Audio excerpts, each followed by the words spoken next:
Who should you start for a kicker and defense? Don't worry, we got you. SI's fantasy analyst Michael Fabiano is joining me now for insight on how to set a winning lineup. Fabs, the people need to know who should they start in week 8. Right, kickers are people too, man. We love them, and I'm starting Mason Crosby now.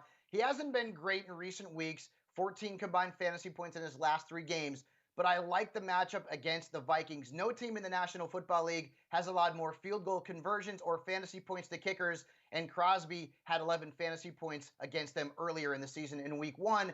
And in terms of the defenses, boy, the Eagles' defense is a very good play against my beloved Dallas Cowboys.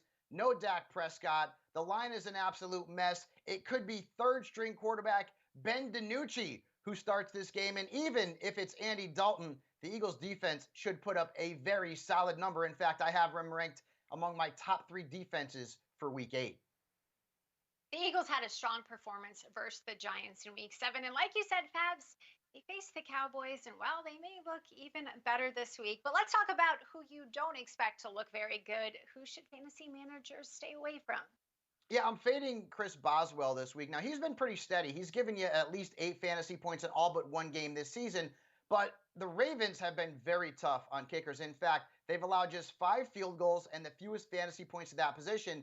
In fact, just one kicker has scored more than 5 fantasy points against Baltimore this season. So Boswell is a fade, and so is the 49ers defense. And they were great last week against New England. They gave you 17 fantasy points, but they're playing Seattle. And Kaitlin, I might sit the 85 Bears defense against this Seahawks offense.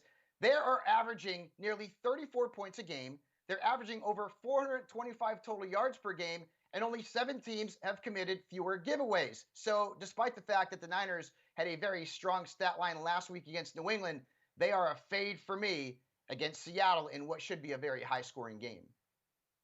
Sounds like a good idea. Fabs, thanks so much. Really appreciate your insight. For you guys at home, for more advice and Sports Illustrated's award winning weekly player rankings, get your membership to SI Fantasy Plus for just $14.99 a month.